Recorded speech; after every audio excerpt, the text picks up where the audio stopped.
នេះជាសកម្មភាពរយៈពេលមួយយប់ពីរថ្ងៃទៅលេងខាងទីក្រុងហូជីមិញនិងខេត្តតៃninhនៃប្រទេសវៀតណាមសកម្មភាពរបស់យើងគឺយើងចេញពីព្រឹកបាទគឺពីមុខបេកាឡាម៉ែតតាមផ្លូវលេខ 6A បាទបន្ទាប់មកគឺទៅតាមស្វែងតហើយយើងញ៉ាំបាយហាយព្រឹកនៅស្វែងតបន្ទាប់មកយើងចេញដំណើរពីស្វែងតទៅច្រកព្រំដែនមិនជ័យនេះគឺព្រំដែនមិនជ័យបាទតែខ្ញុំមិនហ៊ានថតទេដោយសារប៉ូលីសគេឲ្យថតបាទអញ្ចឹងយើងឆ្លងដែនហើយបាទគឺយើងជួបជាមួយនឹងកាយនៅប្រទេសវៀតណាមបាទដែលគាត់ទីប្រវត្តិយ៉ាងលម្អិតពីប្រទេសវៀតណាមបាទហើយក៏យើងចេញដំណើរទៅបាទគឺទៅដល់ពាក់កណ្ដាលផ្លូវគឺយើងញ៉ាំអាហារហៃត្រង់បាទនិយាយរួមទៅគឺបើយើងចេញពីច្រកតឹងណាមនៃប្រទេសវៀតណាមទៅហូជីមិញហ្នឹងគឺយើងជិះ3ម៉ោងជាង4ម៉ោងវា138គីឡូហើយទៅតាមផ្លូវបាទគឺកាយវៀតណាមគាត់គឺខ្មែរកម្ពុជាក្រោមគាត់បានរៀបរាប់យ៉ាងលម្អិតទាក់ទងនឹងប្រវត្តិសាស្ត្រប្រទេសវៀតណាមបាទហើយយើងទៅលេងទីក្រុងហូជីមិញបាទគឺដំបូងផុតគឺយើងទៅលេងកាហ្វេតុក្កតាបាទកាហ្វេតុក្កតានេះគឺជាកន្លែង sport មួយដែលយុវវ័យនៅប្រទេសវៀតណាមបាទគឺគេទៅលេងថតរូបរាំដាក់ TikTok បាទគឺលើមែនតើបាទហើយយល់ទៅខ្ញុំទៅហ្នឹងក៏ថតរូបដែរហើយខ្មែរយើងទៅដល់ហ្នឹងក៏ចូលចិត្តដែរហើយកាហ្វេគឺឆ្ងាញ់មែនតើខ្ញុំទៅដល់ហ្នឹងគឺផឹកកាហ្វេរហូតបាទដែរចោលកាហ្វេទេបាទហើយទីក្រុងហូជីមិញបាទបើយើងរៀបរាប់តិចទៅបាទទីក្រុងហូជីមិញគឺពីមុនបាទគឺមានប្រជាជន15លាននាក់ប៉ុន្តែឥឡូវបញ្ចូលខេត្ត2ទៀតអញ្ចឹងទៅទីក្រុងហូជីមិញប្រជាជនខ្ទង់20លាននាក់ជាងគឺច្រើនជាងប្រទេសកម្ពុជាយើងទៀតបាទហើយទីក្រុងហូជីមិញខ្ញុំអត់ចូលចិត្តទេបាទខ្ញុំសោកបំផុតបាទគឺដោយសារនិយាយរួមទៅទីក្រុងហូជីមិញបាទល្ងាចឡើងអីបាទមិនបាច់ជិះម៉ូតូទេបាទគឺមនុស្សណែនតែនតាប់ហ្មងណាបាទបើសិនប្រជាជនវៀតណាមមួយផ្ទះមានឡាន1ឡាន2ងហើយបាទហូជីមិញបាច់ជិះទេបាទគឺវេទនាហ្មងបាទប៉ុន្តែនៅពេលដែលខ្ញុំទៅសាកអាទិត្យលើកទី1ខ្ញុំទៅទីក្រុងហូជីមិញខ្ទង់50ដងប៉ុន្តែលើកទី1បាទដែលខ្ញុំទៅថ្ងៃសៅរ៍អាទិត្យហ្នឹងអត់ស្ទះទេបាទទីក្រុងហូជីមិញបាទហើយនៅតាមដងផ្លូវទេគឺគេមានដើមឈើសងខាងផ្លូវបាទដើមឈើហ្នឹងពុកបងប្អូនទៅដល់ហូជីមិញដឹងហើយគឺគេទៅសេពីលេខ1ដល់លេខប្រហែលលានដើមអញ្ចឹងបាទគឺលេខគេរហូតបាទហើយទីក្រុងហូជីមិញក៏ជាទីក្រុងមួយដែលក្បាលសេដ្ឋកិច្ចដែរប្រចាំប្រទេសវៀតណាមនិយាយរួមទៅគឺគេហៅថាពីមុនប្រជាជនសេរីវៀតណាមសេរីនៅហ្នឹងបាទហើយយើងទៅដល់ហ្នឹងគឺយើងទៅទស្សនាតំបន់ផ្សេងៗបាទហើយមួយទៀតគឺយើងទៅដល់អគារដែលខ្ពស់ជាងគេបំផុតនៅប្រទេសវៀតណាមបាទដែលមានកម្ពស់461ម៉ែត្របាទជាស្រីហើយ81ជាន់បាទអគារហ្នឹងគឺកម្ពស់ជាងគេបំផុតនៅប្រទេសវៀតណាមបាទហើយខ្ញុំចូលហ្នឹងធ្លាប់ទៅទិញកាហ្វេទីផឹកហ្នឹងបាទហើយក៏ពិតបើសិនយើងមានពេលទន្លេយើងឡើងទៅអគារ81ជាន់យើងទៅមើល view នៃទីក្រុងហូជីមិញហើយយើងចេញពីអគារហ្នឹងបាទយើងជិះតាមដងផ្លូវប្រជាជនវៀតណាមបាទហើយពាក់មុខបាទមុខគេហ្នឹងសបកមកញ៉ក៏ស្លុះមុខទេបាទនិយាយរួមទៅបាទហើយយើងបាទវិលអ្វីមកយើងចេញពីហ្នឹងទៅក៏យើងទៅកន្លែងដែលមិនអាចចោលបានបាទគឺកន្លែងវិថីសភៅដូចជាប្រេសនីហើយកន្លែងហ្នឹងក៏មានកន្លែងសួរគ្រឹះមានកន្លែងថតរូបស្អាតទេបាទហើយវិថីសភៅហ្នឹងណាទៅក៏គេទៅហ្នឹងដែរបាទគេនិយាយរួមទៅថតរូបថតអីផងហើយអ្នកខ្លះក៏គេទៅអានសភៅអានអីចឹងបាទជាមួយនឹងគូសង្សារនៅហ្នឹងបាទហើយអ្វីដែលដូចជាហ្នឹងគឺប្រេសនីនិយាយរួមទៅនៅប្រទេសវៀតណាមនៅដើរទីក្រុងហូជីមិញបាទព្រោះថាឥឡូវយើងចង់ទិញវត្ថុអីមួយចឹងបាទយើងចង់ផ្ញើមកប្រទេសខ្មែរអញ្ចឹងបាទយើងទិញទៅហើយយើងដាក់ផ្ញើតាមប្រេសនីទៅអញ្ចឹងមកទឹកក្រោយឬក៏កន្លះខែក្រោយនឹងមកដល់ប្រទេសខ្មែរហើយនឹងមានអ្នកគេយកមកឲ្យអញ្ចឹងបាទនិយាយរួមទៅដោយសម័យបារាំងពីមុនអញ្ចឹងហើយបងប្អូននឹងស្រាប់ហើយខ្មែរយើងវៀតណាមឡើយហ្នឹងគឺស្ថិតនៅក្រោមអាណានិគមរបស់បារាំងហើយបាទអញ្ចឹងទៅអ្វីគឺប្រហែលគ្នាទេតើតោះនឹងដូចជាផ្លូវខ្នល់ហើយផ្លូវអីហ្នឹងនៅខ្មែរនៅហូជីមិញហ្នឹងគឺអត់ខុសគ្នាទេគឺតូចទេបាទវាអត់ធំប្រហែលទេអញ្ចឹងបាទហើយបងប្អូនខ្លះទៅដល់ហូជីមិញរៀងធុញថប់ដោយសារតែមនុស្សច្រើនអញ្ចឹងបាទតែខ្ញុំអត់បញ្ហាទេបាទវាស្ទាំហើយទីក្រុងហូជីមិញហ្នឹងហើយអ្វីដែលបំភ្លេចបានបាទងាយឡើងនៅតំបន់ Fresnay តំបន់សភៅហ្នឹងបាទគឺវិធីសភៅហ្នឹងបាទគឺសបោសេស្អាតបាទគូសង្សារអ្នកខ្លះគេស៊ីងកទៅហ្នឹងបាទគឺលួចថតលុយរហូតដែរបាទអញ្ចឹងបាទហើយបន្ទាប់ពីដំណើរកម្សាន្តរបស់យើងបាទបានដើររួចរាល់ហើយគឺយើងចេញដំណើរបាទគឺទៅផ្សារបេនថាញ់បងប្អូនបាទបើយើងនិយាយពីផ្សារបេនថាញ់គឺត្រូវបានកសាងឡើងឆ្នាំ1927បាទឥឡូវខ្ទង់ជិត100ឆ្នាំហើយផ្សារបេនថាញ់ហ្នឹងដោយផ្សារអូអាស័យដោយផ្សារថ្មីបាទនិយាយថាផ្សារថ្មីចុះបាទដោយផ្សារថ្មីចុះបាទគឺ ខ្ញុំទៅគេមុនហ្នឹងបាទđã cleanពេកមែនដែរបាទទៅ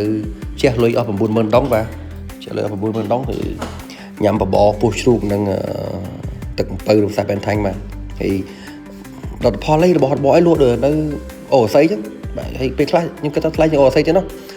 បាទនៅហ្នឹងបាទហើយប៉ុន្តែអ្វីដែលពិសេសហ្នឹងបើយើងទៅក្រៅប្រជាជនវៀតណាមអត់សូវចេះអង់គ្លេសប៉ុន្តែបើនៅផ្សារមែនថាញ់ហ្នឹងនិយាយរួមទៅគឺគេនិយាយអង់គ្លេសបានច្រើនអញ្ចឹងមិនភ័យយើងតែភាសាខ្មែរយើងភាគច្រើនចេះអង់គ្លេសហើយបើយើងអត់ចេះអង់គ្លេសក៏អត់បញ្ហាដែរបាទដោយសារតែនៅហ្នឹងគឺយើងចង់ទិញអីគេដាក់តម្លៃលើហ្នឹងហ្មងបាទយើងចេញភាសាមែនថាញ់មកគឺយើងមកញ៉ាំបាយហាពេលល្ងាចណានិយាយរួមទៅសម្រាប់ក្រុមហ៊ុនរបស់យើងរៀបចំជូនភ្ញៀវមួយពេលពី8មុខទៅ10មុខជូនភ្ញៀវបាទធានាបាទគឺភ្ញៀវនៅតែឆ្ងាញ់ហ្មងគាត់ថាវាខុសគ្នាបន្តិចម្ហូបខ្មែរម្ហូបវៀតណាមអញ្ចឹងបាទហើយបន្ទាប់ពីញ៉ាំអាហារពេលល្ងាចហើយគឺយើងមក check in នៅអូតែលនៅទីក្រុងហូជីមិញបាទហើយអូតែលគេនេះបាទគឺស្អាតមែនតើបាទបន្ទប់អីស្អាតលយមែនតើហ្មងហើយខ្ញុំលើកទី1បាទដែលគេរៀបចំឲ្យខ្ញុំដាក់ចំបន្ទប់មើលទៅឃើញ view បាទតែមិនមែន view ទេសភាពទេបាទនិយាយទៅ view ហ្នឹងគឺមើលទៅឃើញប្រជាជនរបស់វៀតណាមបាទជិះឡើងញ៉ៃពេញនឹងទាំងអស់មកបាទហើយយើងរៀបចំបន្ទប់ឲ្យភ្ញៀវហើយក៏យើងចូលគេងបាទចូលគេងហើយព្រលឹមឡើងចេញពីហូជីមិញពេលព្រឹកទៅម៉ោង7 ជាងអីយើងចេញពីទីក្រុងហូជីមិញបាទផ្លិចបាទគឺយើងញ៉ាំអាហារពេលព្រឹកនៅអូតែលហ្នឹងបាទញ៉ាំអាហារពេលព្រឹកហើយបានម៉ោង7 ទូយើងចេញពីទីក្រុងហូជីមិញហ្នឹងឆ្ពោះមកខេត្តតៃninhវិញបាទគឺប៉ុន្តែមានរាប់ថាលឿនមែនតើរត់ដល់ខ្ញុំជិះ3ម៉ោងទៅ4ម៉ោងប៉ុន្តែមានណាស់ម្ដងនេះខ្ញុំជិះដូចតែខ្ទង់2ម៉ោងជាងឯងតកង់ឡានបើករៀងលឿនអញ្ចឹងបាទហើយដោយវីដេអូមុនអញ្ចឹងបាទគឺខ្ញុំបានរៀបរាប់ពីភ្នំបាដែនគេហៅណយបាដែនបាទមានកម្ពស់986 ម៉ែត្របាទដែលជាតបូលបាទជាតបូលនៃប្រទេសវៀតណាមភាគខាងត្បូងបាទហមายថានៅវៀតណាមត្បូងហ្នឹងគឺមានតែភ្នំបាដែនទេបាទគឺភ្នំដែលខ្ពស់ជាងគេហើយបងប្អូនគិតមើលបាទភ្នំហ្នឹងវាដូចវាមានតែមួយបាទវាអត់មានខ្សែច្រើនទេបាទគឺភ្នំមានតែមួយទេបាទហើយអញ្ចឹងទៅក៏វាមានរឿងរ៉ាវដំណើរអីច្រើនអញ្ចឹងបាទបន្ទាប់មកបានអ្នក business នៅប្រទេសវៀតណាមហ្នឹងក៏គេបង្កើតបាទជាតំបន់កំសាន្តនៅប្រទេសវៀតណាមបាទបង្កើតតំបន់កំសាន្តនេះគឺយើងជិះត្រឡើងទៅខាងលើបាទជិះដល់10នាទីទេបងប្អូនបាទហើយនៅខាងលើហ្នឹងនិយាយរួមទៅយើងមាន AVA មានអីបាទវីសាកើតយើងចែកបានហើយនៅខាងលើវាច្រើនគេចែកវីសាកើតបាទហើយអ្វីពិសេសហ្នឹងគឺមានវិជ្ជាដល់ស្រស់ៗនៅហ្នឹងបាទហើយសម្រាប់ស៊ុនផ្កាស៊ុនអីបាទអត់ដឹងថាគេយកផ្កាពីណាទេគឺគេដាំរាប់រយបាទរាប់រយប្រភេទផ្កាបាទហើយអាហារ buffet ធានាបាទអាហារ buffet គឺបាទផែនខ្មែរទេអញ្ចឹងភ្ញៀវរបស់ភ្ញៀវខ្មែរដែលទៅហ្នឹងគឺភាគច្រើនគឺពួកគាត់ទទួលយកបានបាទហើយចំពោះខ្ញុំមានអារម្មណ៍ថាអាហារ buffet ខ្ញុំសាំហើយបាទដោយសារតើធួហូបរហូតអា buffet បាទអញ្ចឹងទៅវាអត់អីសម្រាប់ខ្ញុំបាទហើយយើងញ៉ាំអាហារ buffet គឺយើងដើរលេងបាទនៅលើហ្នឹងអញ្ចឹងបាទយើងជួបភ្ញៀវថតរូបបាទលើសួនផ្កាបាទហើយអ្វីសំខាន់ហ្នឹងបាទគឺបងប្អូនបាទច្បាស់ជាស្គាល់ហើយគាត់លោកយាយម៉ៅបាទគឺ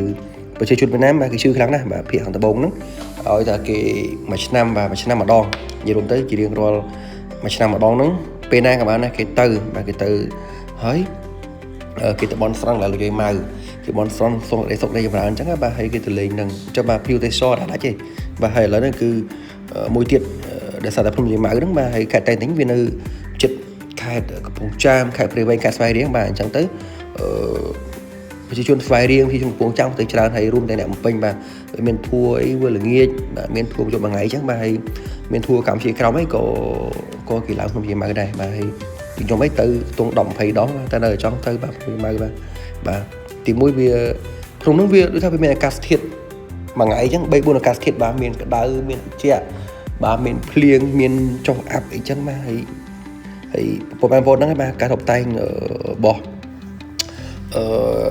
កន្លែងលោកយាយម៉ៅហ្នឹងភាគច្រើនគឺគេធ្វើបែបប្រពុតតែប្រពុតហ្នឹងដូចបែបមហាយានអញ្ចឹងបាទដូចបែបចិនអញ្ចឹងបាទគឺ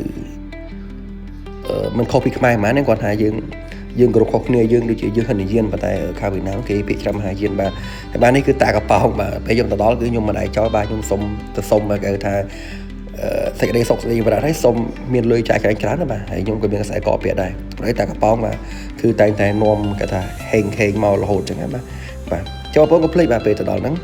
ជនខ្មែរយើងបាទកុំភ្លេចទៅ បនស្រន់បាទដើម្បីសុំសេចក្តីសុខស្ដីចម្រើនហើយថ្ងៃនោះបាទខ្ញុំទៅលើកទី1បាទគឺខ្ញុំទទួលបានបទពិសោធន៍ថ្មីបាទសម្រាប់ជាធម្មតាពេលយើងជិះកត្រកឡើងទៅបន្ទាប់មកយើងជិះកត្រកចុះទៅវិញប៉ុន្តែបាទថ្ងៃនោះបាទគឺក្រុមហ៊ុនបាទថាក្រុមហ៊ុនSunworld ហ្នឹងបាទគេ free បាទគេទៅបើក roller coaster មានអីណាមានណាខ្ញុំជិះកត្រកចុះពីលើភ្នំបន្តិចបាទបន្ទាប់មកយើងចុះទៅដល់វត្តវៀតណាមហើយពេលយើងដល់វត្តវៀតណាមទេគឺយើងទៅបនស្រន់បាទនៅវត្តវៀតណាមហ្នឹងបាទជាកន្លែងលោកយាយម៉ៅបាទដែលវៀតណាមជួយបំផុតហ្នឹងយើងបនស្រន់សង្កេតសុខដីចម្រើនមកហើយបន្ទាប់មកក៏ប៉ាម៉ែអញ្ចឹងបាទម៉ែយើងជិះ roller coaster អាលឿនបំផុតបាទខ្ទង់100 គីឡូម៉ែត្រក្នុង1ម៉ោងបាទអញ្ចឹងទៅមានណាម៉ែភ័យខ្លាំងមែនតើមកថាកូនអីគុំនាំអញជិះលឿនបាទប៉ុន្តែមានអីបាទនៅពេលដែលយើងជិះ roller coaster ទៅក្រោមទៅគាត់ក៏សប្បាយចិត្តហើយតិចបាទខ្ញុំនឹងបង្ហាញពីកន្លែងដែលយើងជិះ roller coaster បាទហើយភៀវដែលខ្ញុំនាំទៅថ្ងៃមុនហ្នឹងបាទគឺសិតតែប្រសង់ខ្ទង់6អង្គបាទហើយខ្ញុំនិយាយអត់ទៅចេញវាថាប្រសង់ទេបាទពេលខ្លះកណាពេលខ្លះបាទនេះបាទនេះជាសកម្មភាពដែលខ្ញុំនាំម៉ែនឹងប្រសង់បាទជិះ roller coaster ហើយ roller coaster ហ្នឹងនិយាយទៅជិះកណ្ដាលព្រៃហ្មងបាទបត់ចុះបត់ឡើងខ្ទង់3-4-500 ម៉ែត្រដែរបាទហើយroller coaster ហ្នឹងគេមានតើតើនឹងកាមេរ៉ាគេបាទគឺបើសិនយើងពេញចិត្តរូបថតយើងចុះទៅខាងក្រោមគឺយើងបង់លុយទៅដូចជាមួយស្អាតខ្ទង់100000ជាងហើយបាទហើយសប្បាយខ្លាំងបាទកាន់តែលឿនកាន់តែសប្បាយបាទយើងជិះកាត់ព្រៃភ្នំតំណងមែនតើបាទហើយសង្ឃឹមថាមួយថ្ងៃក្រោយបាទខ្ញុំបានទៅជិះ roller coaster ទៀតព្រោះលើកទី1របស់ខ្ញុំបាទខ្ញុំទៅលេងប្រទេសវៀតណាមច្រើនដែរបាទដែលហ៊ានជិះហើយបាទខ្លាចនាំវាកើតតែជើងនេះដាច់ចិត្តមកបាទជិះថតវីដេអូជូនពុកម៉ែបងប្អូនទស្សនាបាទហើយកុំភ្លេចបាទពេលទស្សនាហើយបាទកុំភ្លេចជួយ subscribe ផងបាទនិង follow for more អរគុណសូមជម្រាបលាទាំងអស់គ្នាបាទ